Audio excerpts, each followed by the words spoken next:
Bonjour Luc. Bonjour David. Alors nous nous retrouvons pour une nouvelle série d'émissions, de chroniques autour de Parlons Bible. Et aujourd'hui, nous allons parler d'un sujet qui nous touche tous, c'est l'argent. Donc j'intitulerai Dieu et l'argent. Jésus n'avait aucun problème pour aborder les questions d'argent. D'ailleurs, on trouve dans la Bible plus de 2000 versets qui abordent la problématique de l'argent, des biens, de manière directe ou indirecte. Alors on a hérité notre héritage familial ou notre héritage national, normand, français, allemand, suisse, de certains principes pour gérer l'argent. Y a-t-il une manière de gérer nos biens selon Dieu, selon les principes du royaume de Dieu? D'ailleurs, y a-t-il des principes de Dieu pour gérer les biens? Question ouverte. Question ouverte et pour introduire notre sujet. Évidemment, si la Bible parle de l'argent, c'est qu'il y a des conseils. Déjà, il y a des conseils tout simples qui sont donnés, par exemple sur le cautionnement. Alors, mon fils, si tu t'es engagé en cautionnant ton prochain, désengage-toi. Peut-être on aura à y revenir. Le statut de l'argent. L'argent est un outil, mais souvent il devient une idole. Mais l'argent aussi est une fausse sécurité. On dit souvent, l'adage populaire, c'est un bon serviteur mais un mauvais maître. Voilà. Donc ça résume un peu les choses, mais c'est plus que ça, c'est que ça se loge au plus profond du cœur.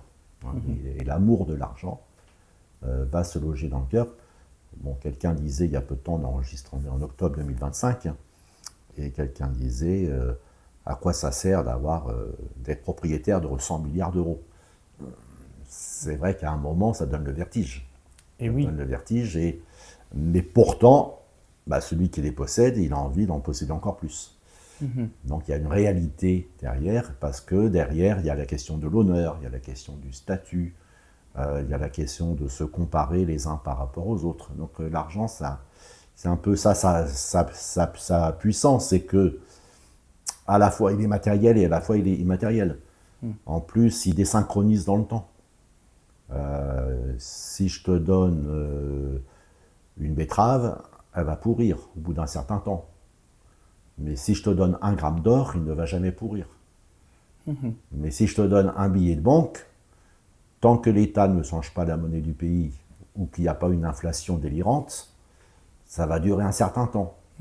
Donc voilà, c'est pour ça que l'argent c'est fluide. C'est fluide. C'est aussi ce qui permet malheureusement tous les trafics. C'est pour ça que les États se méfient de l'argent liquide. J'aimerais, Luc, pour introduire notre sujet, lire 3 passages de la Bible. D'ailleurs, j'invite nos auditeurs à avoir leur Bible, même si les versets s'affichent à l'écran, pour pouvoir suivre notre entretien. Je vais commencer par un verset qu'on trouve dans Deutéronome chapitre 10, verset 14.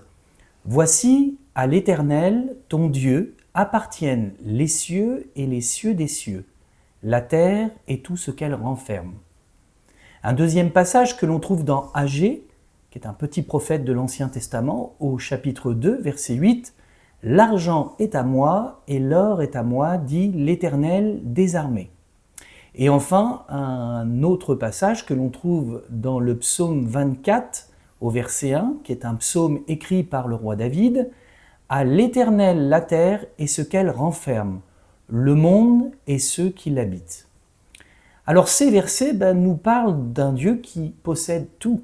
Alors ma première question, que peut-on ressentir quand on nous dit que rien de ce que l'on possède ne nous appartient vraiment?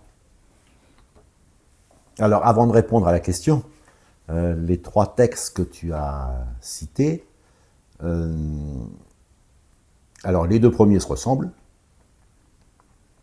dans Deutéronome et dans Agée. Le psaume 24, c'est plus une dédicace. Donc là, c'est moi, être humain, qui reconnaît, c'est une attitude de cœur, à l'Éternel, la terre et ce qu'elle renferme, le monde et ceux qui l'habitent. Donc c'est dans un acte d'adoration, dans un acte de louange, devant Dieu, de révérence devant Dieu. Je considère dans mon cœur, oui, la terre et ce qu'elle renferme est à l'Éternel. Dans les deux premiers textes, c'est Dieu qui affirme. Et oui. Il me met, moi, être humain, en face de cette réalité. L'Éternel, ton Dieu, appartient. Là, il parle à Israël. Voici à l'Éternel, ton Dieu, appartiennent les cieux et les cieux des cieux, la terre et tout ce qu'elle renferme. Et l'argent est à moi, et l'or est à moi, dit l'Éternel des armées. Alors, ce qui est intéressant, c'est que quand on va au début de la Genèse, Dieu crée le monde. Bon, il y a les 6 jours de la création, le 7e jour, le repos. À un moment donné, Dieu sépare le sec de l'humide. Et on peut dire ce jour-là, Dieu va créer la terre. Mais nulle part il n'est dit que Dieu crée l'argent. C'est pour ça que le texte dit la terre et ce qu'elle renferme. Et dès la Genèse, très tôt dans la Bible, donc, on dit que dans la terre créée par Dieu, il y a, là où est le jardin d'Éden, on trouve de l'or, et pas que de l'or d'ailleurs. Alors, peux-tu nous donner les références? Alors, Genèse, chapitre 2, versets 11 et 12, verset 10 même, un fleuve sortait d'Éden pour arroser le jardin, et de là il se divise en 4 bras. Le nom du premier est Pishon, c'est celui qui entoure tout le pays de Havila, où se trouve l'or.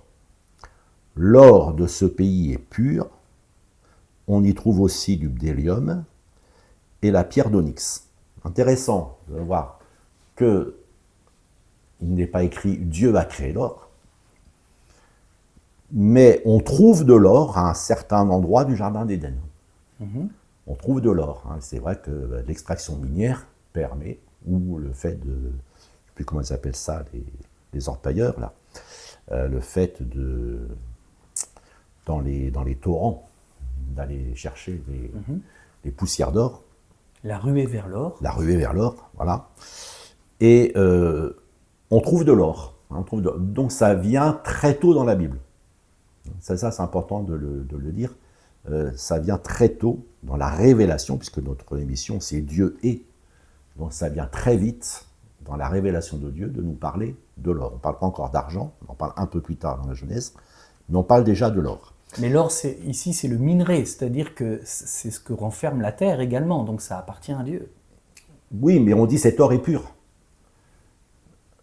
Donc c'est-à-dire, enfin d'ailleurs le texte hébreu c'est plutôt bon tout simplement, bon, pur, voilà, donc comme tout ce que Dieu a créé, c'est bon.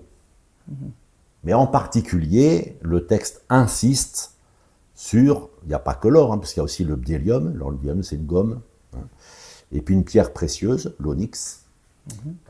Donc il y a, dans ce que Dieu a créé, il y a des choses plus précieuses que d'autres. Tout est créé par Dieu, mais à l'intérieur de ce qu'il a créé, ce qu'elle renferme, je relis le texte de Deutéronome, voici à l'Éternel ton Dieu appartiennent les cieux et les cieux des cieux, la terre et tout ce qu'elle renferme. Aujourd'hui, on cherche plus les terres rares que l'or. Par exemple, à un moment, on a cherché le platine. Et donc, pourtant, l'or aujourd'hui, au moment où nous parlons, a atteint des sommets au niveau de sa valeur. Oui, voilà, parce ça montre une crainte dans nos pays. On n'a plus confiance en rien. Alors l'or, tout d'un coup, prend une valeur extraordinaire parce qu'il donne une certaine sécurité. C'est à ça qu'on aura à revenir en tant que chrétien. Est-ce que notre sécurité, c'est le fait d'avoir un lingot d'or à la maison? Voilà. Est-ce que c'est ça notre sécurité? C'est une question qu'il faudra traiter. Alors maintenant, quand Dieu affirme qu'il est le propriétaire, il ne le dit pas juste pour dire attention, petit être humain, incline-toi devant moi, je suis le propriétaire. Non, c'est dès le début justement pour nous dire, puisque l'or et l'argent m'appartiennent, il y a une manière de faire qui me plaît et une manière de faire qui ne me plaît pas. Et si on regarde le contexte de Deutéronome chapitre 10, verset 14, je lis les versets qui suivent. « Et c'est à tes pères seulement que l'Éternel s'est attaché pour les aimer, et après eux, c'est leur postérité. C'est vous qu'il a choisi d'entre tous les peuples, comme vous le voyez aujourd'hui. Vous circoncirez donc votre cœur, et vous ne raidirez plus votre cou, car l'Éternel, votre Dieu, est le Dieu des dieux, le Seigneur des seigneurs, le Dieu grand, fort et terrible, qui ne fait pas de favoritisme et qui ne reçoit pas de présent, qui fait droit à l'orphelin et à la veuve, qui aime l'étranger et lui donne de la nourriture et des vêtements. Donc là, qu'est-ce que Dieu est en train de dire à Israël qui vient de libérer du pays d'Égypte, les Hébreux qui sont dans le désert? Dieu leur dit, apparemment, je t'ai favorisé plus que les autres. C'est vous que l'Éternel a choisi d'entre tous les peuples. C'est pour ça qu'on parle du peuple élu. Et puis juste après, Dieu dit, attention, je ne fais pas de favoritisme. Ça peut paraître contradictoire. Eh oui. Mais en fait, ça ne l'est pas. Ça veut dire que si c'est à vous que je confie certaines richesses, de tout ce qui m'appartient, moi Dieu, alors je vous demande de ne pas raidir votre cou, c'est-à-dire de garder toute cette richesse pour vous, de circoncire votre cœur, c'est-à-dire de ne pas en faire n'importe quoi, sous prétexte que vous avez des richesses. Mais puisque je suis le Dieu qui fait droit à l'orphelin et à la veuve, qui aime l'étranger et lui donne de la nourriture et des vêtements, eh bien, on pourrait dire, j'attends de vous que vous soyez mes exécuteurs testamentaires. Et que vous donniez à l'orphelin, que vous donniez à la veuve, que vous donniez à l'étranger nourriture et vêtements. Alors, on a déjà un premier aspect là, c'est finalement, dans ce que tu nous expliques, nous ne sommes pas les propriétaires des biens de ce monde, mais finalement nous en sommes les gérants, puisque Dieu nous les confie et nous devons les gérer selon le cœur de Dieu finalement. Exactement. Alors on peut dire gérant, gestionnaire, ce qui n'empêche pas un autre texte de la Bible que l'apôtre Paul donne. Dieu a créé toutes choses pour que nous en jouissions. Donc on n'est pas des gestionnaires de biens, c'est-à-dire faisant preuve d'honnêteté, d'intégrité, etc. Mais il y a une légitimité aussi à se réjouir de ce que Dieu nous donne. Et dans ce que Dieu nous donne, quand c'est sous forme d'argent, ça veut dire que ça donne une liberté d'usage. On l'a dit tout au début, c'est l'avantage de l'argent. C'est que je peux acheter des betteraves, je peux acheter du blé, mais je peux acheter une voiture, mais je peux acheter un yacht, mais je peux acheter... voilà. Et après, un cœur, pour reprendre l'expression ici, un cœur incirconcis va acheter n'importe quoi. Mais un cœur circoncis va se poser les bonnes questions. Pourquoi est-ce que je veux acheter ceci? Pourquoi est-ce que je veux acheter cela? Pourquoi ça, je le garde pour moi? Pourquoi ça, je le donne pour les autres? Pourquoi ça, j'en fais un investissement durable? Pourquoi ça, j'accède à en faire quelque chose, par exemple une fête qui ne va ne durer qu'une journée, mais je vais quand même y dépenser une certaine somme d'argent? Voilà, toutes ces questions-là qui sont derrière. Donc il y a le fait de gérer, c'est-à-dire derrière gérer et être gestionnaire, ça veut dire il faut rendre compte au propriétaire à un moment donné. Mais le fait de jouir, c'est autre chose. C'est potentiellement, je peux faire tout et n'importe quoi avec l'argent. Mais si je laisse Dieu discipliner mon cœur, je ne ferai pas n'importe quoi. Bon, tu as en partie répondu donc à ma question. Alors je vais t'en poser une autre. Pourquoi est-il important de reconnaître la souveraineté de Dieu sur nos biens? Est-ce que cela change quelque chose de notre rapport avec l'argent? Et oui, c'est-à-dire que la toute-puissance que semble donner l'argent est illusoire. Et c'est reconnaître la souveraineté de Dieu, c'est se mettre dans une position ce que j'ai, c'est ce que Dieu me confie. Alors maintenant, peut-être on y viendra plus tard, mais derrière, il y a aussi une question d'humilité. Hein. Mais déjà, à cette étape-là, on peut dire, oui, reconnaître la souveraineté de Dieu, c'est je ne suis pas tout-puissant sous prétexte que j'ai de l'argent. Alors d'ailleurs, le roi David rapporte des propos qui me semblent aller un peu dans ce sens-là.